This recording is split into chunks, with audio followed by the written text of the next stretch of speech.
En este video te voy a enseñar paso a paso cómo describir tu trabajo en inglés. Hello, soy John de Blender Inglés. Si estás comenzando a aprender inglés y te resulta difícil hablar de tu trabajo, este video te guiará exactamente a través de las mejores expresiones y vocabulario para mejorar tu comprensión. Al final de este video te verás con más seguridad al proporcionar información básica sobre tu ocupación. Empecemos. Al pedir más información sobre la ocupación de una persona, podría decir, What do you do? What do you do? ¿A qué te dedicas?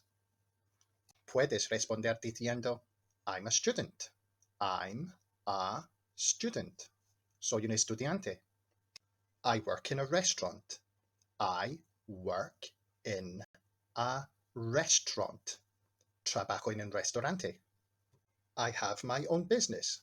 I have my own business. Tengo mi propio negocio. I'm self-employed. I'm self-employed. Soy autónomo. Perfecto. Ahora que hemos cubierto una amplia gama de vocabulario y frases, pongamos algo de esto en práctica. La siguiente sección es una breve grabación de una conversación. Incluye una breve introducción y alguna información básica.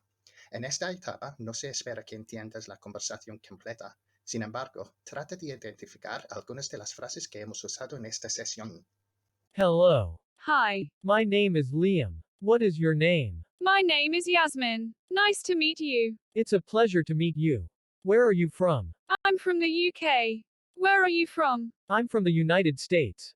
Where do you live? I live in London. I live in Los Angeles.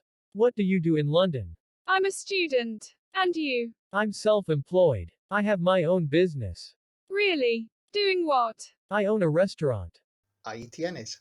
En tan solo unos pocos pasos, ahora puedes proporcionar información básica sobre tu ocupación en inglés. Espero que hayas disfrutado este video tutorial. Recuerda darle un like, comentar y suscríbete a nuestro canal para futuras lecciones. Thank you for watching. Goodbye.